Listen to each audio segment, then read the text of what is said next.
Welcome to the deep dive.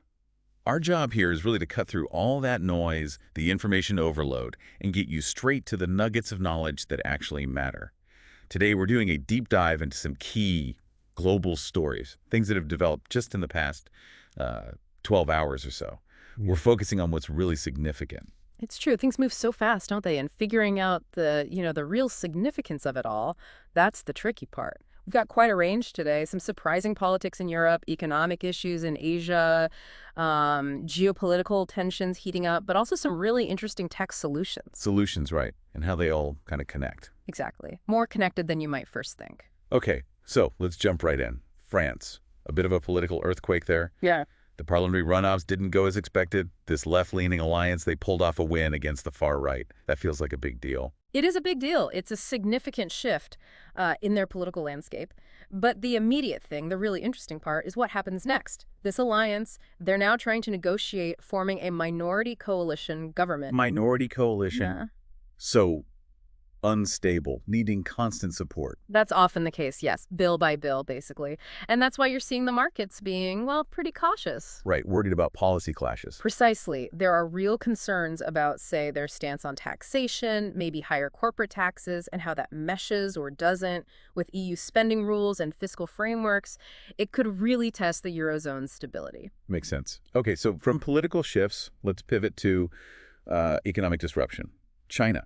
These severe floods in the south are causing factory closures. Yes, and it's not just a local issue. This is hitting key manufacturing hubs, and the ripples are already spreading through global supply chains. What kind of industries are we talking about? Well, think critical components. Semiconductors, auto parts, textiles too. These are core parts for so many products you use daily. So delays are inevitable then, across Asia, Europe. That's what manufacturers and retailers are bracing for, yes, and economists. They're already flagging the potential for inflationary effects. Less supply, prices tend to go up. It's another reminder, isn't it?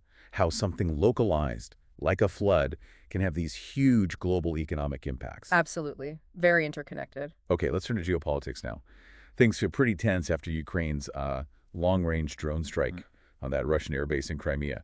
We've seen satellite images. Significant damage. Significant fire damage, yes. And the immediate reaction from Russia was, well, predictable. A vow of a measured response. But strategically, what does hitting that base mean? Well, the Jankoy Air Base is crucial. It's a major logistics hub for Russian forces in the south, launches air ops. It holds valuable assets. Hitting it directly impacts their ability to project power there. So Western leaders expressing concern about escalation, that makes sense. It does, because strikes like this, hitting sensitive targets in Crimea, they raise the stakes.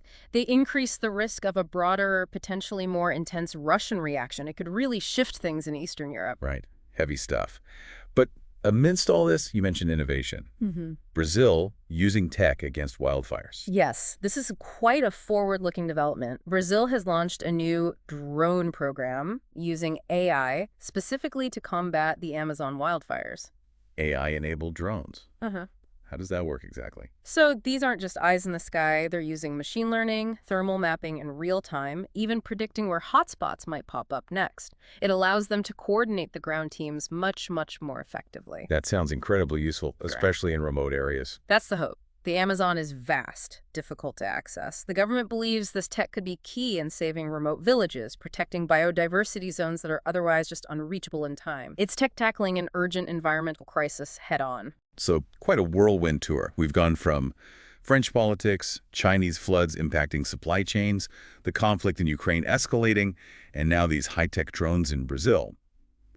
What we hope you take away from this deep dive isn't just the headlines, but seeing those connections, how these threads, political, economic, environmental, military, they're all interwoven. Exactly. That's the crucial point. A political upset in Europe isn't separate from supply issues caused by floods in Asia, or a drone strike in Eastern Europe, or even environmental tech in South America.